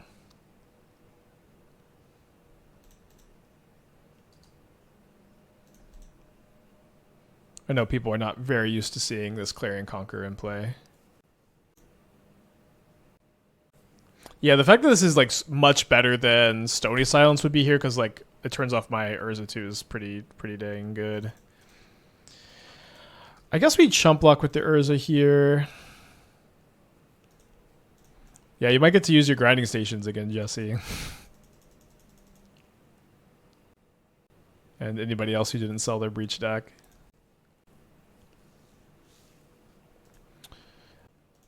So I am dead, assuming nothing happens. Yeah, I didn't draw a Sink into the Stupor or another Otawara. Seems like probably should have... I mean, we wouldn't have drawn the 4th mana anyways, but... Clarion Conqueror is a really good card against us. I'm going to play... Well, it's just tough with all the Chalices. Let's just run it on the play here.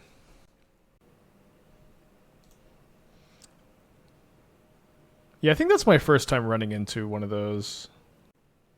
Well, I gotta keep this. I wish I could just play one of the Chalices as a Darksteel Relic and just say no thank you to the ability, and so I could play Emery turn 1. Yeah, maybe we need a Dismember or 2 in the 75. I'm thinking if I want to play the Bauble or not. I think if we draw either of the Moxen, then we get rewarded for holding the Bauble, so let's not. If you play Chalice in 0, then you can play the second one and say no thank you to it. Hell yeah. Yeah, I think I'm down for a Dismember or 2. Could just concede to Titan, like you just like don't need to play the Ashiok's. Matchup's still awful anyways with all their Force of Vigors and Besages and stuff. Okay, opponent is in the tank here. I do want to do another league with this deck. We're going to be doing longer streams than usual this week because I'm out of town for bachelor party this weekend. Yeah, I feel like we can play the Dismembers over the Ashioks. They kind of go well with the Chalice plan too, because like if like that Swift Spear or the Guide of Souls sneaks underneath the Chalice, then you get to clear them sometimes. One annoying thing about this though is like there's some temptation to like play like blue-black pathways, but honestly basic lands are so good we probably just don't want to do that. Okay, opponent is back here. I found a new shell for Braid of Fire. We've had such bad experiences with Braid of Fire. If I could take a look. They've got so many gnarly 3-drops to tap out for. I think I'm just going to do this. Although maybe, I guess bobbling them first. Actually, sorry, that was better so I could see like that on top. Third Emery is not a good draw. So you're trying to Braid of Fire into Through the Breach for Emrakul? This card is just so slow. You know, it is a very cool card, but it's just so slow. Okay, they flip over a Pithing Needle. Yeah. Too scared of the monkey. Oh, I was on the play this game. What am I talking about?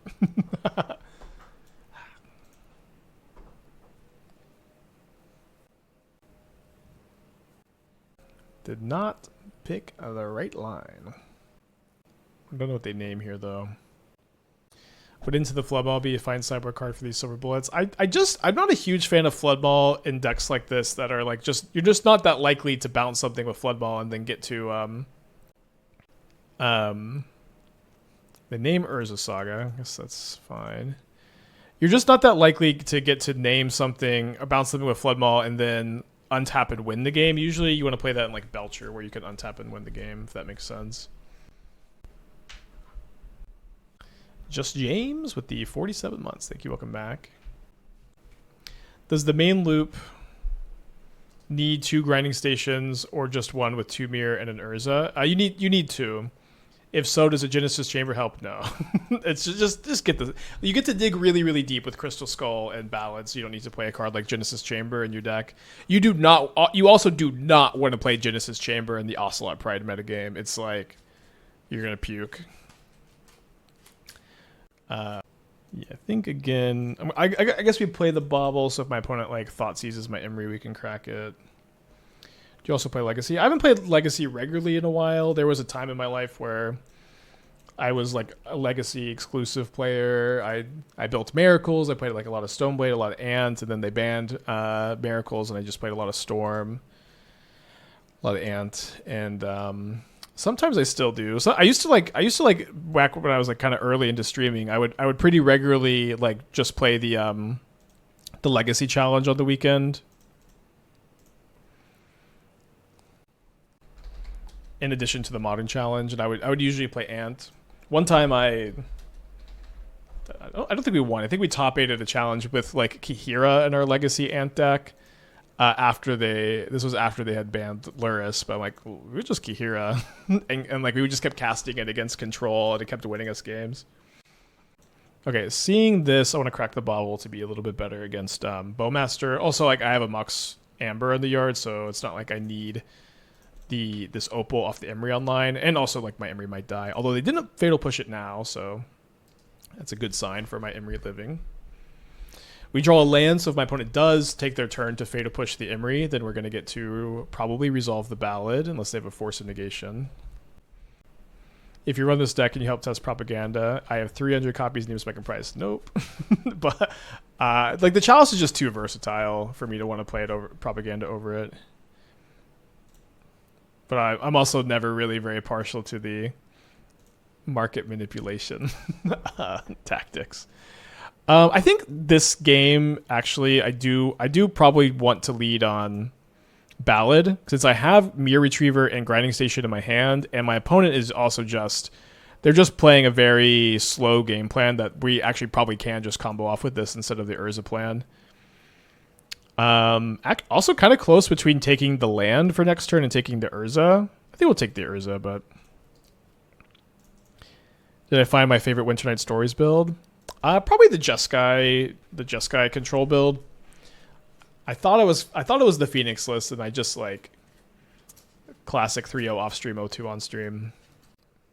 Hear me out. Vincer is an answer to historic. I don't hate Vincer if Eldrazi is really popular and you're playing a Flicker deck. I don't know about just as like a 4-mana bounce spell when you have 4 Sync of the Stoopers and Otawaras.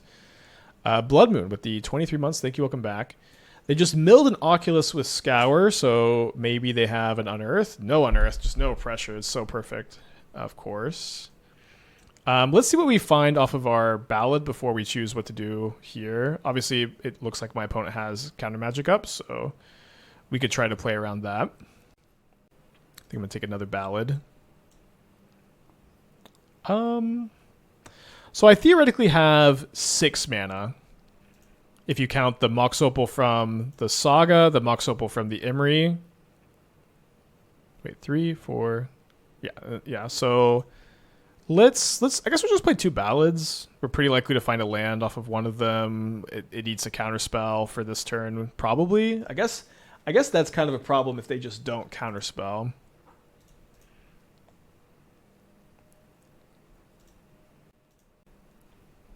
And then maybe they can combo stop me from winning next turn. Maybe they're just disrespecting the new cards here. 3 Mox Amber is revealed. I guess I still play 1 from the yard. This way I can save this for more mana next turn.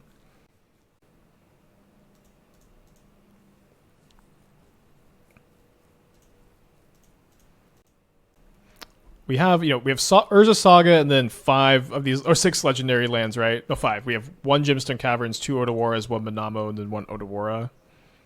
So looking mostly for a land here. We find a Tamiya or a backup grinding station. Oh, we also don't have the second Mirror Retriever out there, but we may find it soon. Well, no, I guess people always love to counter grinding station, so that actually seems like the good one. Also, like with this grinding stations being 0 mana soon, they can pop off with the Urza. But under no pressure, we can just really take this game slow. Might deck myself. Okay, here's an Unearth on the Oculus, which you don't need to be very scared of. The best deck in the format against Eldrazi is Titan. And it's also the best deck in the format against Boros and Prowess. Or maybe not both of those, but Titan's, I think, pretty well positioned. Alright, we'll grab an Opal. Can we find a land? You know, it has to be a historic land, but we have so many looks at one here. There's a Saga.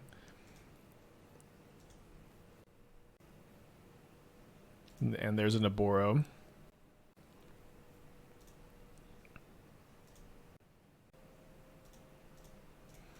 Well, we could try to win this turn. I think they're just going to counter this Urza, though, and we're going to instead try to win next turn.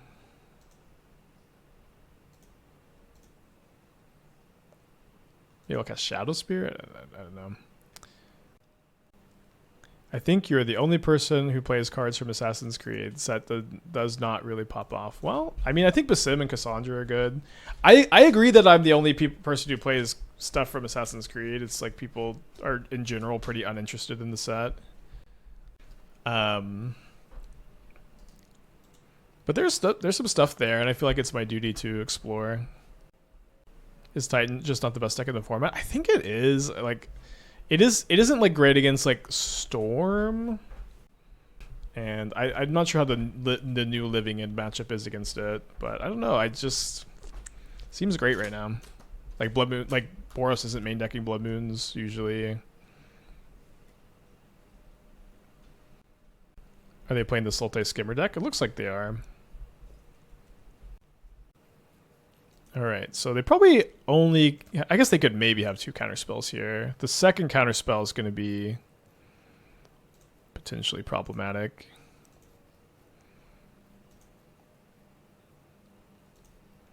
Not too often you start a turn with 4 Saga chapters in Modern. Don't think it matters too much which one we pick there. Okay, definitely taking another Mirror Retriever. Now, historic spells cost 2 less. This isn't the main way you combo, but in these kind of matchups, like, it does end up happening more often. Gonna lead on a grinding station, see if they want to counter that.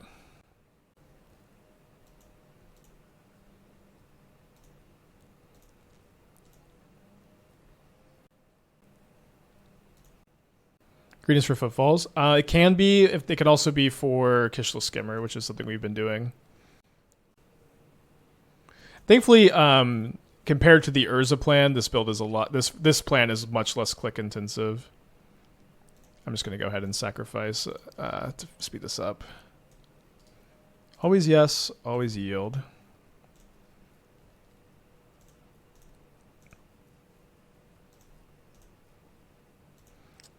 They cast their mana through jump. Yeah, that's a version of the deck, and then we have a version. They're playing Grist, Bitter Triumph, so a little bit unclear which version they're on.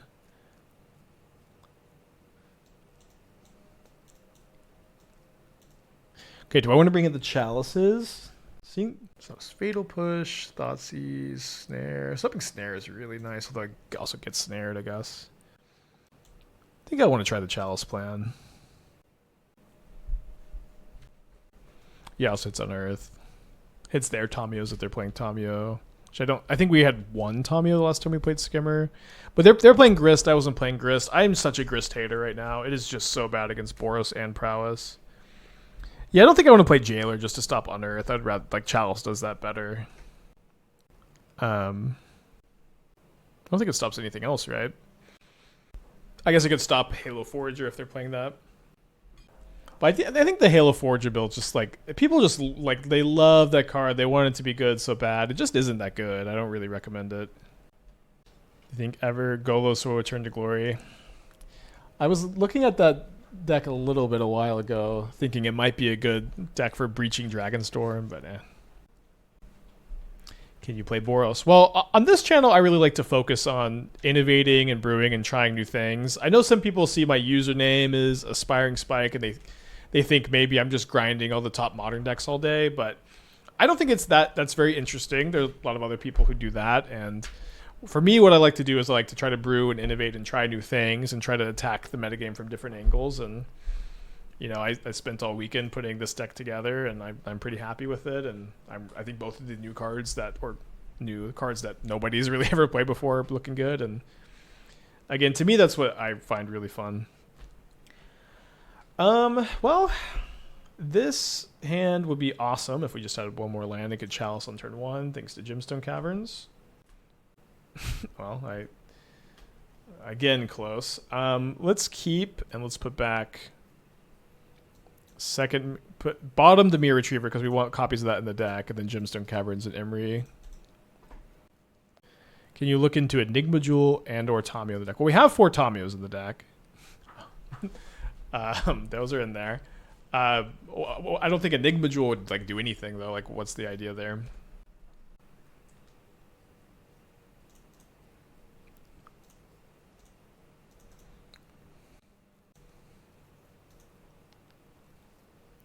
So I didn't mill an artifact. I think I'm going to hold the Opal in my hand. I don't know if it matters that much. They could have explosives, though. I think mid-range Neoform could work in Modern. Yeah, people are playing it right now. Oh, and if you're talking about, like, this kind of deck, we've played these kind of decks where you, like, just more low-to-the-ground Neoform. People have been playing, like, high, like they just, like, Neoform into, like, Galta and Archon and Gristlebrand. They just have, like, a ton of top end, and, like, they're more on an Allosaur Shepherd. But we have played a deck like what you just sent over to.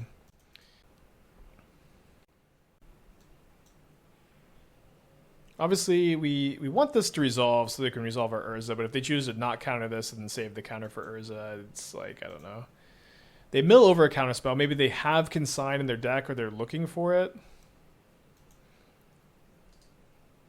Alright, get in there. Yeah, I think Canister was playing a deck like that.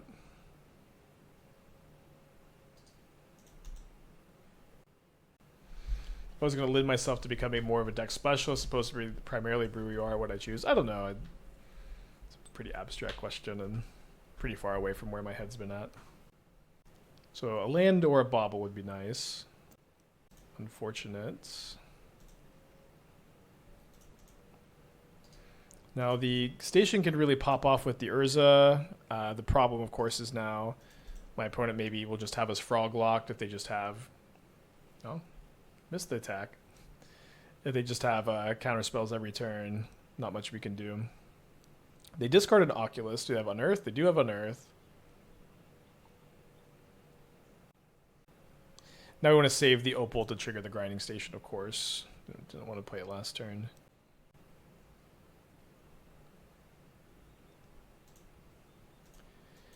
I think maybe I do want to just play Crystal Skull this turn. I'm just wondering like how like I'm not sure how likely I am to win the game if I just play Urza next turn. I think not that likely. I think I just need them to not have a counter spell. Oh, that's good news. So tap this for a mana. Untap this. Tap this for a mana. Cast a Mox Opal. I think they have Consign. If they consign this, we can just replay this off the Emery. I think, yeah, it was definitely a misclick for them to not attack with the Frog. I certainly agree.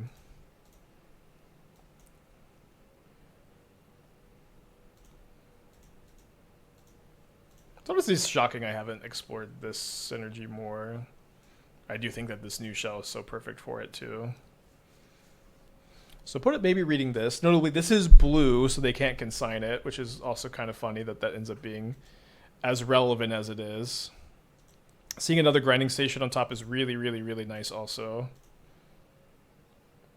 Although we're going to have to sack something to manipulate the top of our library here. It's going to be the Amber, I guess. Might get to replay the Amber off the Emery also. We're like pretty likely to win at this point. It's pretty hard to lose once you get the second Grinding Station Urza Crystal Skull in play.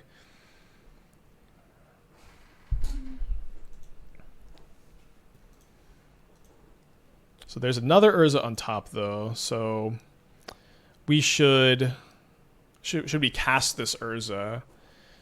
To cast the Urza, we need to play a Mox from the yard or something from the yard. So let me just go ahead and cast Mox Amber.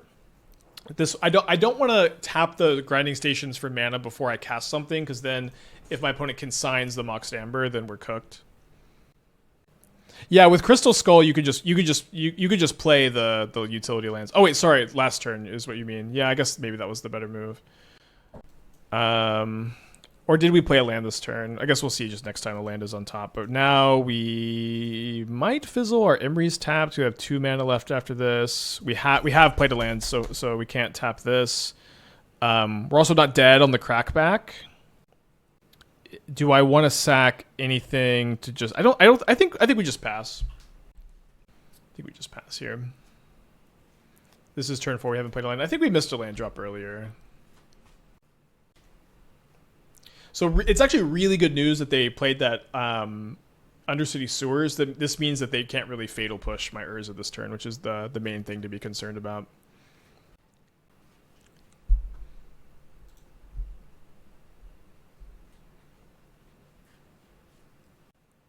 All right, so now it's going to be very, very hard to lose. Maybe they have an Emrakul. That could be kind of bad. All right, start off by casting an Urza. This is basically -1 mana because the construct is +1 mana, and then the construct untaps the Grinding Stations, which is +2 mana. So, you know, pretty nice that like your 4 drops on the top of these kind of loops isn't like that much of a brick. All right, so this Emery is just going to mill the sink. Another copy of Urza, which we are going to play. The first one resolves, so it's hard to imagine the second one doesn't. I want to not play my land so that I can play a land from the top of my library later, though.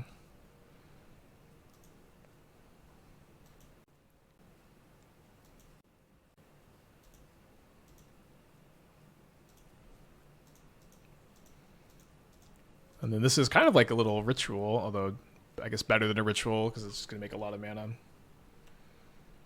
Is this a skimmer? We haven't seen a skimmer yet. Oh, did I miss a mana? Okay, no. We haven't seen them cast skimmer yet.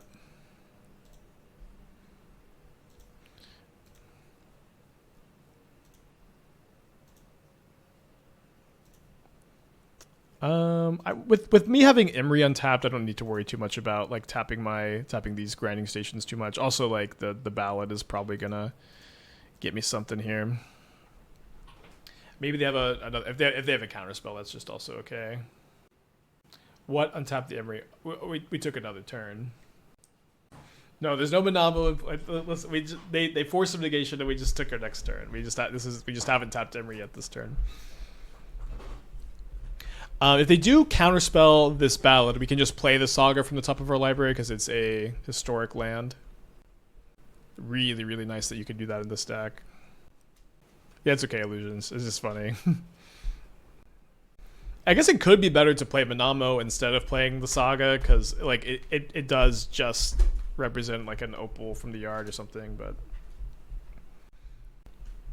probably not. Okay, so this did resolve. Let's grab a bauble.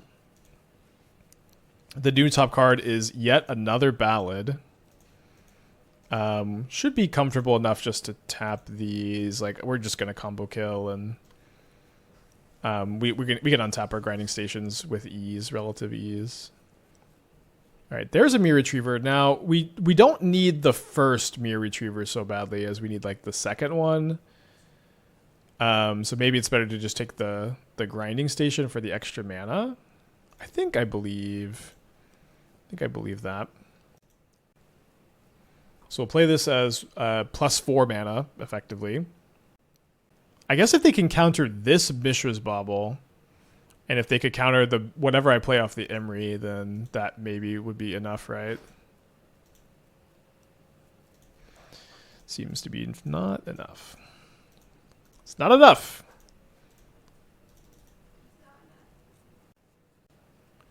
All right, so let me tap this Bauble for a blue. Say that 5 times fast. Mill myself for 3. I can also cast the Mirror Retriever from the graveyard if I mill over a Mirror Retriever here. Chalice is kind of an interesting one to see on this kind of turn. I don't want to Chalice on 2, of course. Chalice X equals 3 is kind of appealing. I think I'll just go Chalice X equals 1, though.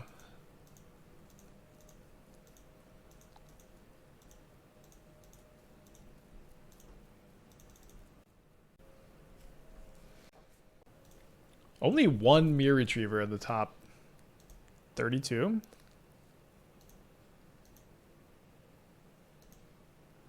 Did someone say Boda? Thank you for the 2 months. Yeah, we played the Necroburn deck. Didn't go that well. I wish I could tap all these at once. Definitely want to make sure I've got plenty of mana, though.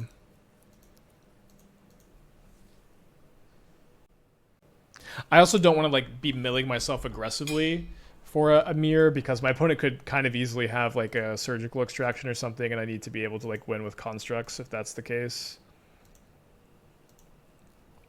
Although this could be the kind of game where you mill your opponent out just like without Mirror Retriever. Like how many times do we need to mill our opponent? They have 40 cards in their library. That's 14 mills. It's kind of doable. Let's just see what's under this though. But hold on, 4, 5, 6. I might just start milling them.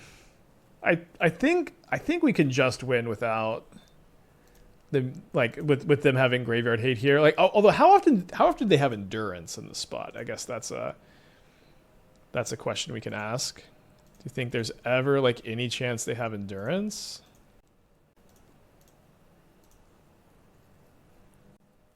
I don't know how they would play endurance in their mana base. Seems so unlikely.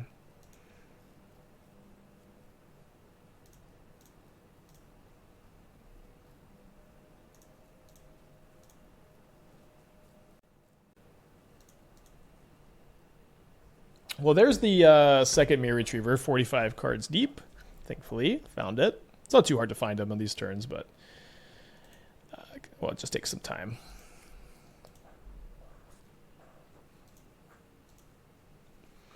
$14 blue mana floating.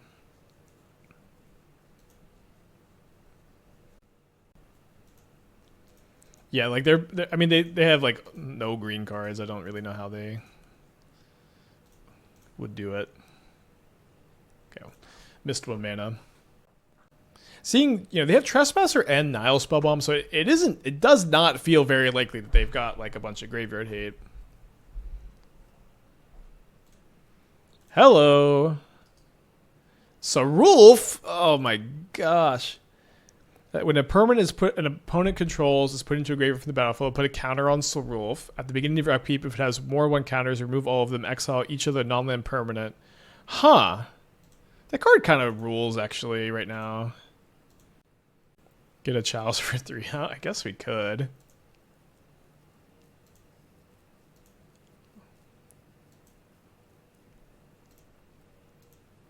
Why not? We're finally proving Assassin's Creed X actually new good cards. I'm trying to. Cassandra was really impressive. Black Flag and Crystal Skull have both been really good today. Oh, sorry. X needs to be 3.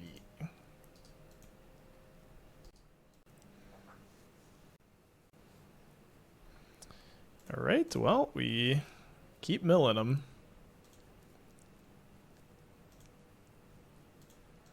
Sarulf seems so good against like the Boros Prowess stuff. It's also like not the worst against some of the Eldrazi draws. Kills amulets. Huh? It's green sunnable. You do have to survive till your upkeep, and it has to survive till your upkeep. You can make it a 4/4 somewhat often. What other cards besides Cassandra Black Flag have been looking at from those sets? There's a few. Obviously, Basim was like a big one. I have a kind of a secret folder of cards I'm brewing around right now. Although because Reconnaissance ended up not working the way I wanted it to. I don't know how many more hidden gems we've got. Oh. Okay. We shuffle the sync. My opponent says lol GG. I'll say GGT too. But it might not be GG. How did I want Reconnaissance to work? I wanted it to allow me to make infinite mana with a mana dork. I wanted to be able to... Okay. I wanted it to be able to, at instant speed, untap an attacking mana dork, making infinite mana. It does not work that way, though. Because it removes it from combat, the extra abilities don't resolve because it's not a legal target. And I spent like 3 hours working on that, and I had a very, very, very convoluted build. I was really focused on being able to go Dryad Arbor, Reconnaissance, attack, infinite mana, Chord of Calling to win. And the best way I found was to Chord of Calling for Urza. And then the problem is there's nothing that wins off infinite green